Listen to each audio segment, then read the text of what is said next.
मित्रांनो, ही आहे करडी.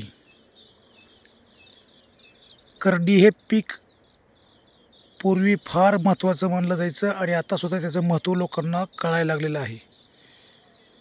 पूर्वीच्या काळी लोक या करडीच्या तेलापासून किंवा हे करडीचं तेल आपल्या स्वयंपाकामध्ये वापरून निरोगी राहत असत.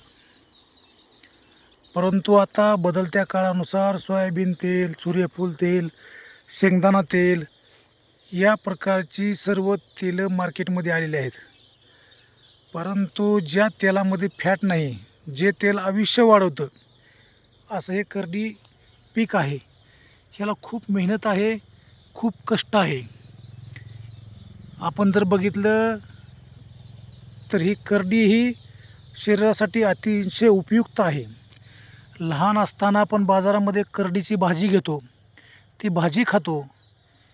ही भाजीसुद्धा शरीरासाठी अतिशय लाभदायी आणि उत्कृष्ट आहे. आज लोक नॉनव्हेजच्या पाठीमागं लागलेले आहेत. त्याच्यामुळं शरीरामध्ये फॅटचं प्रमाण वाढलेलं आहे, कोलेस्ट्रॉलचं प्रमाण वाढलेलं आहे. परंतु ही भाजी जी आहे ही अतिशय आयुर्वेदिक औषध म्हणलं तरी काही हरकत नाही. आयुर्वेदिक औषधच आहे, कारण याचे जे गुणधर्म आहेत, तुमच्या शरीरामध्ये याच्या तेलानं कसल्याही प्रकारची चरबी वाढत नाही, फॅट वाढत नाही. हे हृदयासाठी अतिशय उपयुक्त आहे. पूर्वीच्या काळी लोक प्रत्येकाच्या घरात करडीचं तेल असायचं. प्रत्येकाच्या स्वयंपाकामध्ये करडीचं तेल वापरायची. मित्रांनो, मी जे हे केलेलं आहे ते घरगुती माझ्या कुटुंबासाठी या तेलाचा उपयोग व्हावा किंवा हे तेल मी स्वयंपाकामध्ये वापरावं म्हणून हा प्लांट केलेला आहे.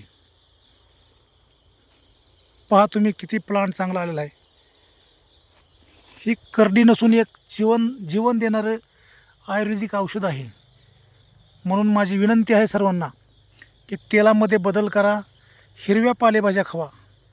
आपल्या घरातील प्रत्येक महिन्याला लागणारं तेल हे चेंज करा. कधी सोयाबीन खाचाल, कधी शेंगदाण्याचं खाचाल, कधी सूर्यफूल खाचाल.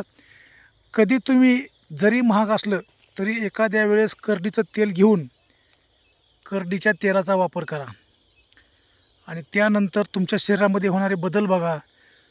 हे अतिशय चांगलं आणि उत्कृष्ट आहे. माझी तुम्हाला विनंती आहे की तुम्ही अतिशय स्वतःच्या जीवनासाठी लागणारे, स्वतःचं आयुष्य वाढविण्यासाठी या करडीच्या तेलाचा वापर करावा.